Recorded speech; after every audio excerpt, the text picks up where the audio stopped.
قصیدہ غوثیہ پڑھنے والے کا حافظہ مضبوط ہو جاتا ہے۔ سقانی الحب کأسات الوصال فقلت لخمرتی نحوی تعالی سعت ومشت لنحوی فی کؤوس فہمت بسکرتی بین الموالی۔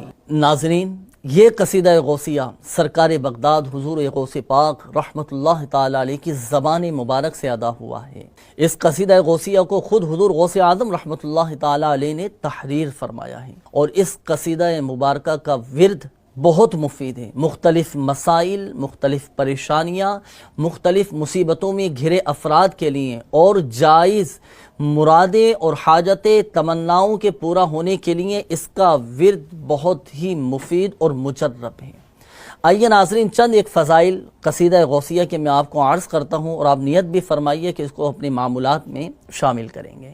اگر آپ کسی مرض میں، کسی بیماری میں آپ گھرے ہوئے ہیں تو بیماری میں مبتلا افراد کے لیے قصیدہ غوثیہ 3 مرتبہ یا 5 بار پڑھنا یہ بہت مفید ہے۔ اگر آپ چاہتے ہیں کہ مشکلات میری حل ہو جائیں، اللہ پاک میری مشکلات کو آسانیوں میں تبدیل فرمائے، تو 40 روز تک آپ قصیدہ غوثیہ پڑھیں، اللہ کی رحمت سے آپ کی مشکلات یہ آسانیوں میں تبدیل ہو جائیں۔ تو اگر کوئی بانجھ عورت بھی 21 مرتبہ یا 41 مرتبہ یہی قصیدہ غوثیہ پڑھ کر یا پڑھوا کر پانی پر دم کر کے 40 دن تک پیے، تو انشاءاللہ الکریم اللہ کی رحمت سے اسے نیک بیٹا عطا ہوگا۔ اگر کسی پر جادو، جنات یا اثرات ہو چکے ہوں تو یہی قصیدہ غوثیہ پڑھ کر تیل پر دم کر کے اگر سحر زدہ شخص پر ملا جائے، اس کے جسم پر تیل لگایا جائے، تو الحمدللہ عز و جل شریر جنات کے شر سے وہ محفوظ ہو جائے گا۔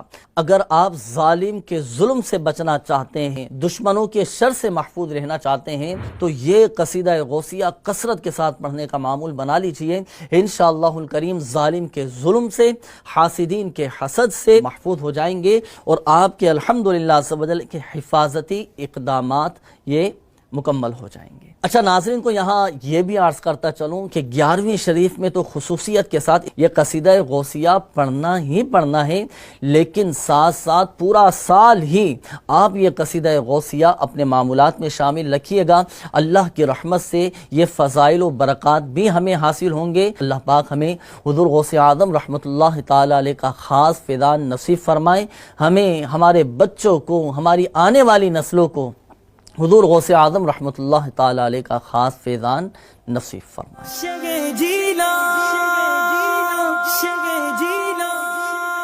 غوث اعظم بمنے بے سر و سامان مدد قبلہ دی مدد کا بائے ایمان